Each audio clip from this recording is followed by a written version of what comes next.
Anak aku memang suka sangat makan wafer, iaitu wafer yang diisi dengan salutan coklat, wafer yang berperisa coklat. Bini aku pula suka wafer dengan bubur peanut butter. So bila selalu beli wafer dekat kedai ni, rasa mahal pula. Sebenarnya proses nak buat pun mudah je sebenarnya. Dengan syarat korang kena ada alat ni, iaitu alat untuk masak wafer macam ni. So dekat pasaran ada saiz besar dan juga saiz kecil. So ni packaging kotak dia macam ni. Mini maker waffle. Okey, so dalam dia macam ni So inilah rupa bentuk dia. Wafer maker mini.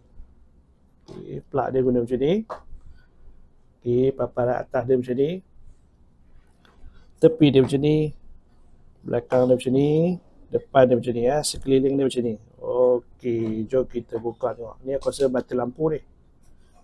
So bila kita buka jadi macam ni. Okey, cantik guys. So kalau korang nak buat wafer yang besar, so korang belilah, iaitu wafer maker yang lebih besar. So aku nak try, so aku beli yang kecil dulu. Okey guys, kalau korang nak dapat